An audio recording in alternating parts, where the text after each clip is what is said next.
Guest is Dennis McKenna, Dr. Dennis McKenna, the brother of the late Terence McKenna. He's on the show many times with me. And we have had many discussions on this program about drugs, and we're going to touch on many of them tonight. And none of this discussion should be interpreted by anybody out there as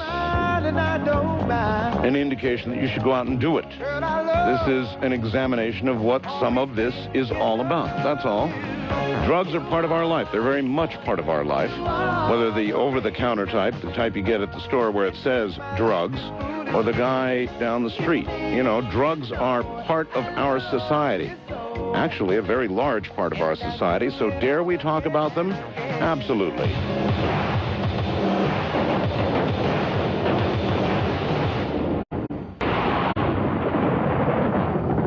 Once again, Dr. Dennis McKenna. Dennis, welcome back.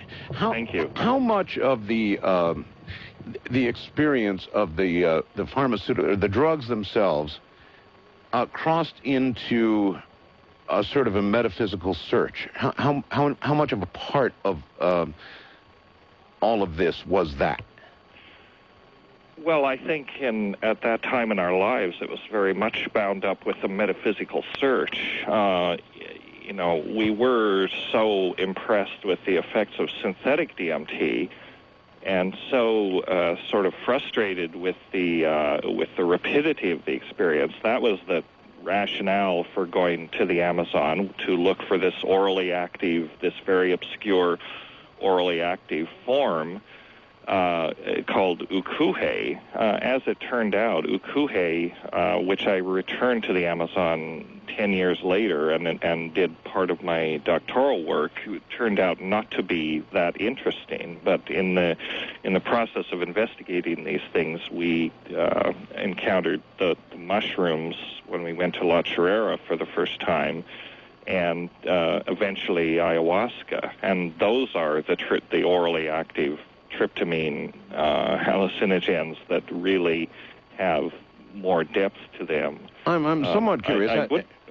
I'm sorry. As you go to the Amazon, and there are you, Terence and yourself are in the Amazon.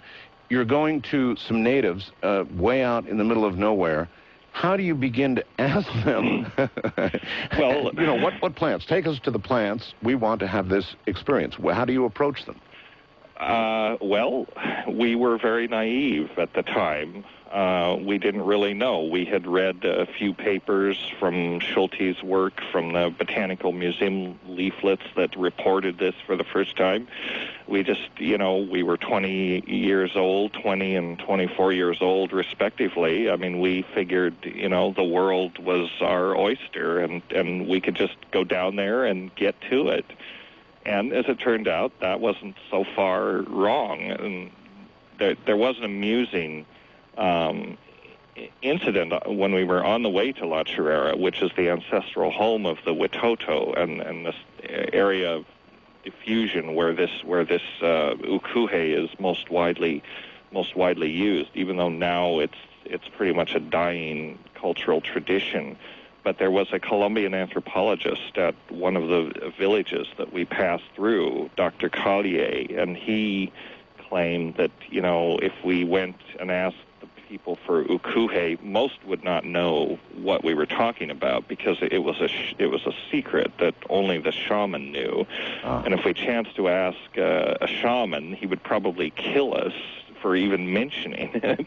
Really? They told you that? Well, he told us that, but he was a little paranoid himself. So as it turned out, it wasn't so bad.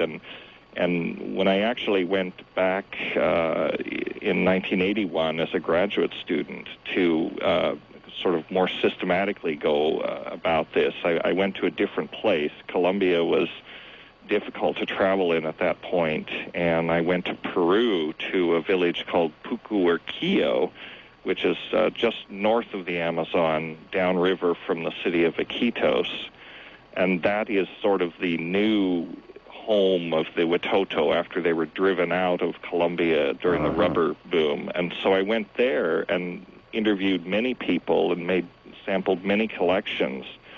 And what I found was that, you know, it's a kind of a it's a disappearing tradition among these people who have been, very much culturally impacted.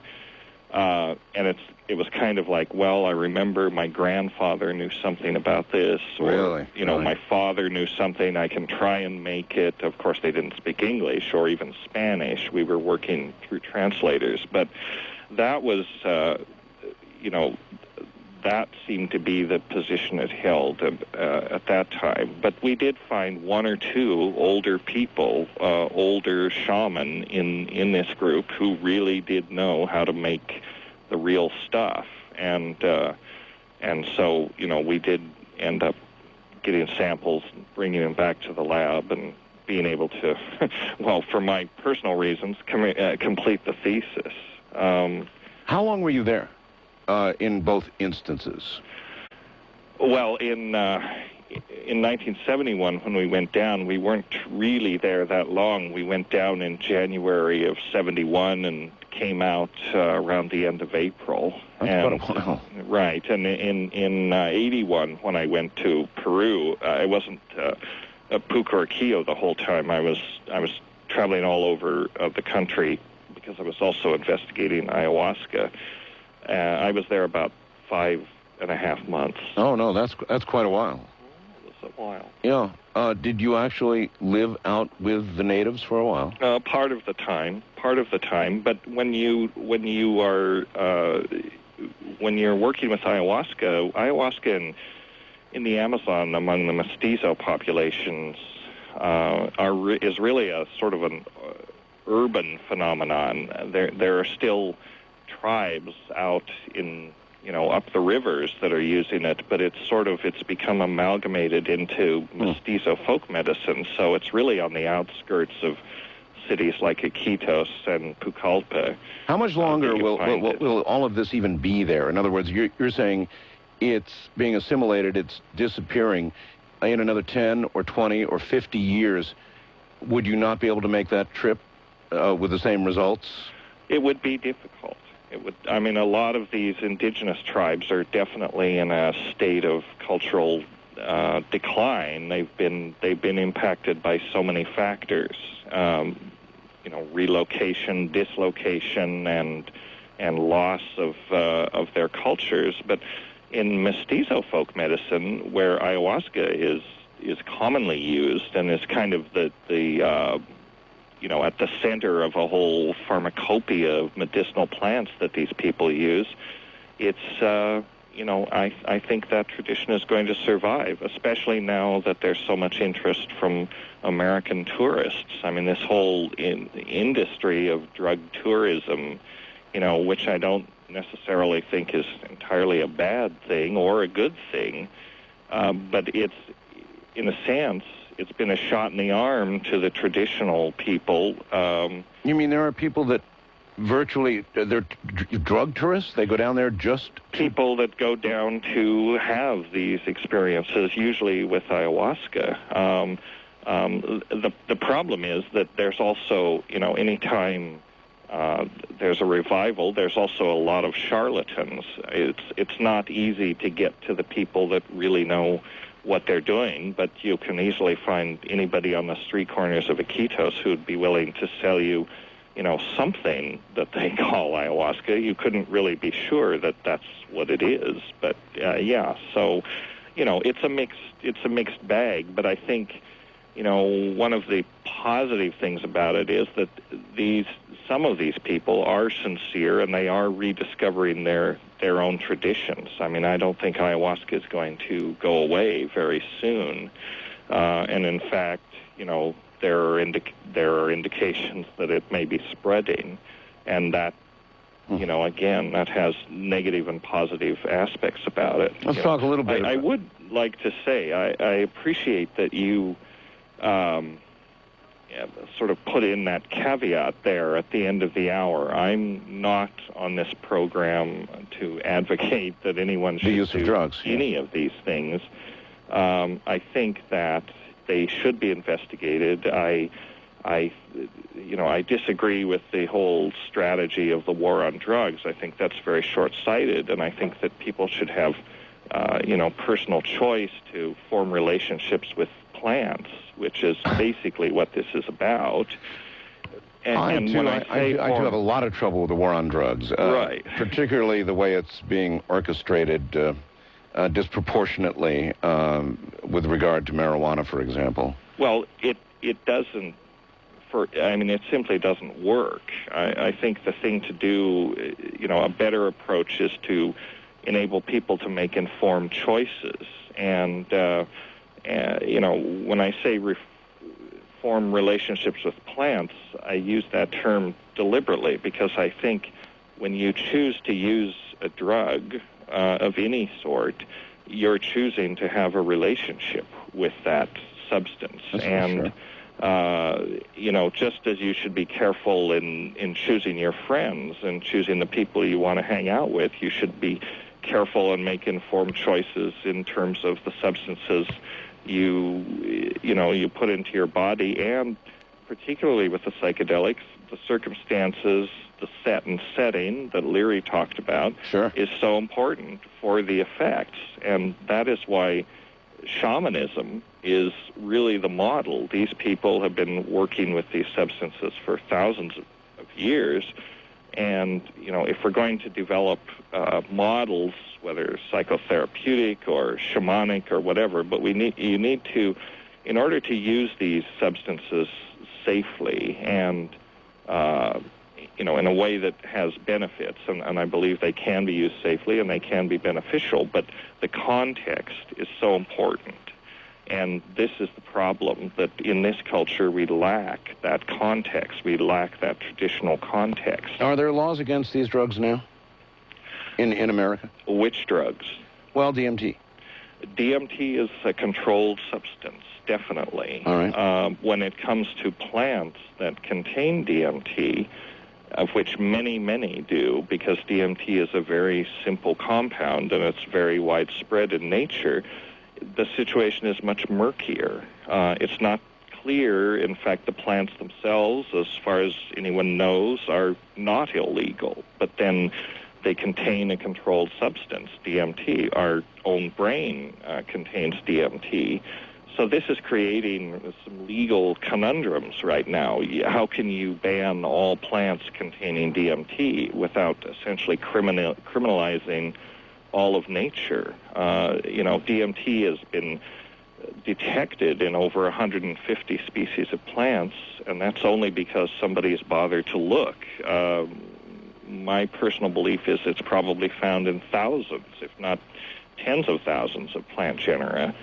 Doctor, quick question for you. Hallucinogens, the entire family, as a whole, are they addictive, physically addictive, in your opinion? No, they're not. They're not physically addictive. They don't work on that part of the brain that leads to addiction, which substances like cocaine, for instance, have a completely different neurochemistry, neuropharmacology, and they work on the parts of the brain that have to do with our pleasure sensations, and so they tend to create a craving. If anything, the hallucinogens are anti-addictive, or you're certainly, some people would take it and say, I'm not doing that again. Exactly. You sort of have to get your courage up to keep doing it. Yes. So, they're definitely not addictive in the physiological sense or the psychological sense. Are there diminishing returns as one continues to use it?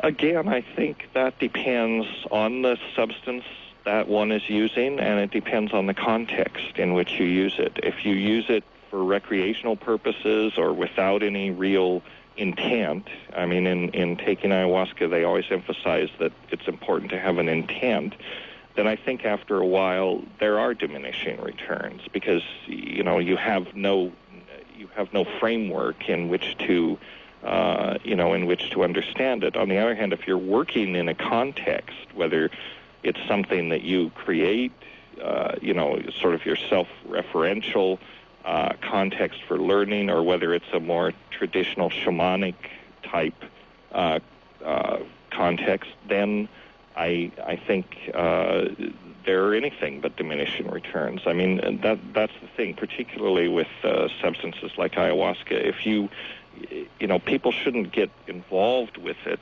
without knowing that it's really a life's work. It's a path. It's not an instant, it's not a fast track to enlightenment or anything like that. It's like any other discipline. And to be involved with ayahuasca or many of these substances, really, what I call the classical hallucinogens, it's a discipline. And people should approach it that way. All right. Back to the war on drugs for just a second. Do you delineate in your own mind the difference between the hallucinogens and cocaine? For example, we've got, my God, over 2 million people in jail in America right now for various drug violations. Very few of them, no doubt, relating to DMT or any other class of hallucinogens. Some, right? But the majority, cocaine and heroin and that sort of class of drugs. Right. Well, again, where I think a differentiation could be made that might be useful and might actually help clarify some of the issues on the war on drugs are to make a distinction between plants and compounds. If you look at the way coca is used in Peru among the indigenous peoples, or even opium, as a plant substance, it's much less harmful. Yeah, they chew it. Much more difficult to become addicted or abused. And I think if the drug warriors were to say, we'll make a distinction between plants and drugs. We will focus on substances that are extracted, purified, or synthesized.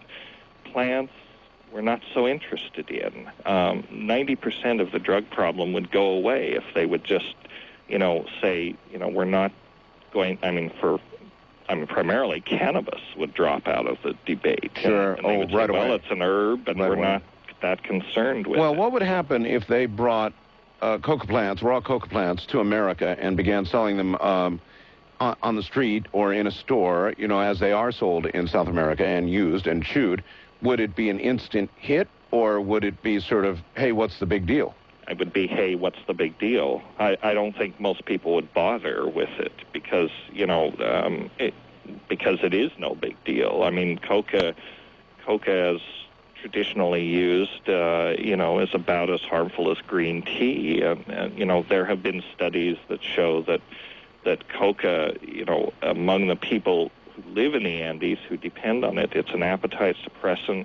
It also supplies minerals and vitamins that they don't ordinarily get in their diet. I mean, chewing coca leaves is, it really has, it's like, it's about as bad a habit as drinking coffee. So I was going to say, is it like coffee? Yeah, it's somewhat like that, a mild... So then you think for the purposes of settling this damned war, this godforsaken war, we could delineate between plants and purified substances from plants? Well, I think that would be a step in the right direction. And if the government were to say, we're going to focus our efforts on people that are extracting or synthesizing or making these pure substances, which are much more easily abused and inherently more dangerous because they're more potent. I think that that would be a step in the right direction. I don't expect it to happen because I personally, I don't think personally that the war on drugs is particularly about protecting people from drugs. If that were the case, then all the focus would be on tobacco, which is an herb.